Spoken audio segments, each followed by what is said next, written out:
Hi friends, welcome to AMS Kannada. ನವರಾತ್ರಿನ 7ನೇ ದಿನ ತಾಯಿ ದುರ್ಗಾ ಮಾತೆಯ 7ನೇ ಅವತಾರವಾದ ಕಾಳರಾತ್ರಿಯನ್ನು ಪೂಜಿಸುವ ದಿನ. ತಾಯಿ ಪಾರ್ವತಿಯು ಶುಂಭ ನಿಶುಂಭ ರಕ್ತ ಬೀಜಾಸುರನನ್ನು ಸಂಹಾರ ಮಾಡಲು ದುರ್ಗಾದೇವಿಯ ಅವತಾರವನ್ನು ತಾಳಿದಳು. ದುರ್ಗಾದೇವಿಯು ಶುಂಭ ಮತ್ತು ನಿಶುಂಭನ ಸಂಹಾರ ಮಾಡಿದಳು. ರಕ್ತ ಬೀಜಾಸುರನನ್ನು ಸಂಹಾರ ಮಾಡಲು ಆಗಲಿಲ್ಲ. ಆಗ ತಾಯಿ ದುರ್ಗಾದೇವಿಯು ಕಾಳರಾತ್ರಿಯ ಅವತಾರವನ್ನು ತಾಳಿ ರಕ್ತ ಬೀಜಾಸುರನನ್ನು ಸಂಹಾರ ಮಾಡಿದಳು. ತಾಯಿ ಕಾಳರಾತ್ರಿಯ ಮೈಕಪ್ಪಾಗಿದ್ದು 4 ಕೈಗಳು ಮತ್ತು 3 ಕಣ್ಣುಗಳನ್ನು ಹೊಂದಿದ್ದಾಳೆ. ಒಂದು ಕೈಯಲ್ಲಿ ಖಡ್ಗವನ್ನು, ಇನ್ನೊಂದು ಕೈಯಲ್ಲಿ ಕಬ್ಬಿಣದ ಆಯುಧ, 3ನೇ ಕೈಯಲ್ಲಿ ವರಮುದ್ರೆ, 4ನೇ ಕೈಯಲ್ಲಿ ಅಭಯ ಮುದ್ರೆಯನ್ನು ಹೊಂದಿದ್ದಾಳೆ. ಕಾಳರಾತ್ರಿ ದೇವಿಯನ್ನು ಯಂತ್ರ ಮಂತ್ರ ತಂತ್ರದ ದೇವಿ ಎಂದು ಕರೆಯುತ್ತಾರೆ.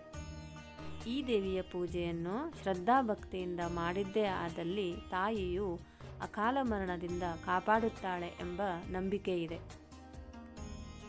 ಹಾಗಾದರೆ ತಾಯಿ ಕಾಳರಾತ್ರಿ ದೇವಿಯ ಪೂಜೆಯನ್ನು ಹೇಗೆ ಮಾಡಬೇಕು? ತಾಯಿ ಕಾಳರಾತ್ರಿ ದೇವಿಗೆ ಕೆಂಪು ಬಣ್ಣದ ವಸ್ತ್ರವನ್ನು ಹಾಕಿ ಅರಶಿನ ಕುಂಕುಮವನ್ನಿಟ್ಟು ಕೆಂಪು ಮತ್ತು ಹಳದಿ ಬಣ್ಣದ ಹೂಗಳಾದ ಗುಲಾಬಿ, ದಾಸವಾಳ, ಸೇವಂತಿಗೆ ಹೂಗಳಿಂದ ಅಲಂಕಾರವನ್ನು ಮಾಡಬೇಕು. ದೇವಿ ಕಾಳರಾತ್ರಿಗೆ ಬೆಲ್ಲ ಮತ್ತು ತುಪ್ಪದಿಂದ ಮಾಡಿದ ಪಾಯಸ ಮತ್ತು ಖೀರನ್ನು ನೈವೇದ್ಯವಾಗಿ ಅರ್ಪಿಸಬೇಕು. ನಂತರ ತುಪ್ಪದ ದೀಪ ಹಚ್ಚಿ ಗಂಧದ ಕಡ್ಡಿ ಮತ್ತು ಧೂಪವನ್ನು ಬೆಳಗಿಸಬೇಕು.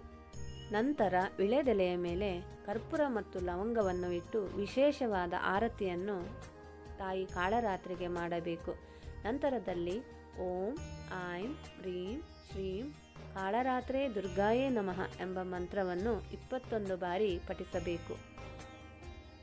ಮಂತ್ರವನ್ನು ಪಠಿಸಿದ ನಂತರ ತಾಯಿ ಕಾಳರಾತ್ರಿಯ ಬಳಿ ನಮ್ಮಿಂದ ಏನಾದರೂ ತಪ್ಪಾದಲ್ಲಿ ಕ್ಷಮಿಸು ಎಂದು ಕ್ಷಮೆ ಕೇಳಬೇಕು.